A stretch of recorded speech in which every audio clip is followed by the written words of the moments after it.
স্বাগত জানাই নেক্সট বাংলা নিউজে। আজকের মূল প্রতিবেদন, স্কুল সার্ভিস কমিশনের দাগি অযোগ্য তালিকায় রাজ্যের তাবড় নেতাদের নাম, দুর্নীতির অভিযোগ ঘিরে আস্থার হেরফের, রাজনৈতিক মহলে চাঞ্চল্য। আমি মনীষা, থাকুন আমাদের সঙ্গে। যার আশায় লক্ষ তরুণ তরুণী রোজ সকাল কাটান, সেই শিক্ষকের চাকরির প্যানেলে আজ চলছে সন্দেহ ও উত্তেজনার ছায়া। শুরু থেকেই বিতর্ক অভিযুক্ত স্কুল সার্ভিস কমিশনের একাদশ দ্বাদশ শ্রেণীর নিয়োগ প্রক্রিয়া। তা আরও জোরালো হলো যখন প্রকাশ পেল দাগি তালিকা।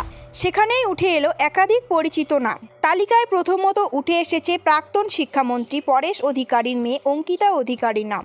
অভিযোগ, মন্ত্রী বাবার প্রভাব খাটিয়ে অযোগ্য হয়েও চাকরি পেয়েছিলেন তিনি।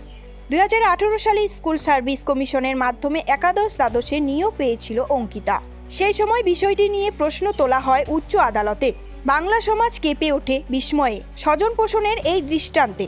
2022 সালে বিচারপতি অভিজিৎ গঙ্গোপাধ্যায় ঐতিহাসিক রায় দেন, অঙ্কিতার চাকরি বাতিল এবং প্রাপ্য সমস্ত বেতন ফেরত দিতে হবে সরকারকে। ডেইলির হেডলাইন হয় ববিতা সরকারের নাম। তিনি মামলা করে জয়ী হন এবং চাকরি পান। তবু আইনি লড়াই থামে না।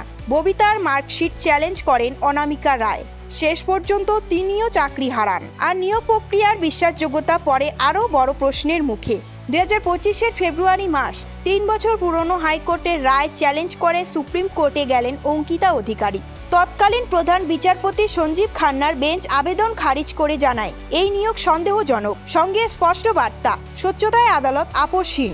তবে অঙ্কিতার নামই একমাত্র নয়। তৃণমূল কাউন্সিলর কুহেলি ঘোষ, প্রিয়াঙ্কা মণ্ডল, পিংলার জলচক পঞ্চায়েতের অঞ্চল সভাপতি অজয় মাঝি, এমনকি একজন বর্তমান বিধায়কের আত্মীয়র নামও উঠে এসেছে। প্রভাবশালী মহল, রাজনৈতিক ঘনিষ্ঠতা এবং দুর্নীতির অভিযোগ, সব মিলে একটা দীর্ঘ ছায়া পশ্চিমবঙ্গের কর্মসংস্থানের স্বচ্ছতায়।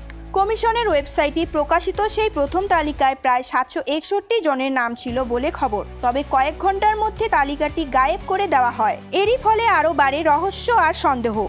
কেন তুলল কমিশন? সত্যি কি কমপ্লিট ছিল তদন্ত? আর এই নামগুলো বাদে আরও কেউ আছেন কি, তা নিয়েও রাজনীতির মহলে জল্পনা প্রবল। সমগ্র ঘটনায় সরকারি মহলেও অস্বস্তির বাতাবরণ। বিরোধীরা বিষয়টিকে কড়া ভাষায় আক্রমণ করছে। তারা বলছে, পশ্চিমবঙ্গের সাধারণ জনগণের স্বপ্ন, মেধা আর প্রথম প্রাপ্য চাকরি সব আজ প্রশ্নের মুখে। স্বাভাবিকভাবেই চাকরি প্রার্থী ও তাদের পরিবারের চরম হতাশা। বছরের পর বছর পড়াশোনা প্রচেষ্টা শেষে যদি এভাবে দাগিদের ছায়ায় স্বপ্ন ভেঙে পড়ে, তবে কাকে ভরসা করবেন তারা? খোদ কমিশনের উপরই আস্থা হারাচ্ছেন অনেকে। আইনি মহলে শোনা যাচ্ছে এখনও চালু পরীক্ষাগুলো ও পুরনো নিয়োগ দিয়েই নতুন করে তদন্তের দাবি উঠেছে। রাজনৈতিক মহল এবং সমাজের সাধারণ মানুষের প্রশ্ন, কবে আসবে স্বচ্ছতা, কবে ফিরবে চাকরির মর্যাদা? প্রশ্ন থেকে যাচ্ছে, নতুন প্রজন্মের স্বপ্ন কি এভাবেই বারবার থমকে যাবে, নাকি নিয়োগ ফেরাবে স্বচ্ছতা? এই ঘটনা রাজ্য জুড়ে আরো অনেক বড় আলোড়নের ইঙ্গিত। নেক্সট বাংলা নিউজের সঙ্গে থাকুন, কারণ আমরা সব থেকে আগে পৌঁছে দেব সত্যি খবর। আজ এ পর্যন্তই, ধন্যবাদ।